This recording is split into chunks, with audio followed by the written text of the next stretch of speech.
নিজের মেয়ে সন্তানটিকে ছোটবেলা থেকে যেমন পরিবারের ছোটোখাটো কাজগুলো শেখাচ্ছেন, তেমন ছেলে সন্তানটিকেও শেখান।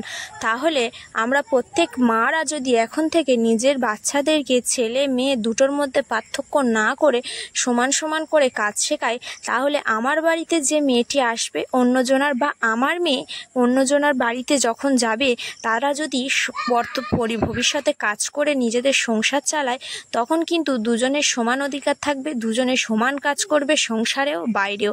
এখন পুরুষ মহিলা উভয় ক্ষেত্রে কিন্তু কাজের প্রেশারটা একই থাকে। পরের দরে কাজ, সে প্রাইভেট বলো আর গভর্নমেন্ট বলো, পরের দরে কাজ করতে গেলে তো তারা তো কাজটা বুঝবে না, ছেলে কি মেয়ে সেটা তো বুঝবে না।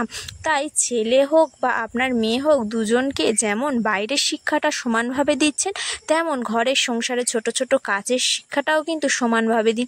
ছেলেরা যেসব কাজ করে, বাসন মাজা, এগুলো তো ছেলেরা করে না, কিন্তু তাদেরকে এগুলোর সাথে ছোট ছোট যে নিজের থালাটা অন্তত পরিষ্কার করুক। যেমন নিজের মেয়েকে শেখাচ্ছে, এই জলটা আনতো, এই সবজিটা একটু কাটা শেখতো, এই একটু ফলটা কেটে আনো তো বাবু। যেমন তাকে বলছি, তেমন ছেলেটাকেও কিন্তু কিছু কিছু কাজ শেখালে সে কিন্তু সেটার সাথে অভ্যস্ত হয়ে যাবে। তাহলে আমাদের গ্রামেগঞ্জে যেটা হয়, এই তুই বাসন মাজছিস, এই তুই এটা করছিস, তুই ওটা করছিস, তোর বউ তোকে দিয়ে এটা করায় ওটা করায়, এগুলো কিন্তু আর থাকবে না। আমরা মেয়েরাই কিন্তু মেয়েদের সব থেকে বড় শত্রু, তাই না বন্ধুরা?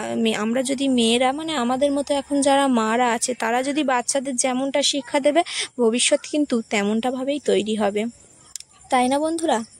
তাই আমরা এখন মা অবস্থাতে আছি, তাই বাচ্চাদের এই সময় কিন্তু শিক্ষাটা দেওয়া জরুরি, যে সমান অধিকারের শিক্ষাটা দেওয়া জরুরি।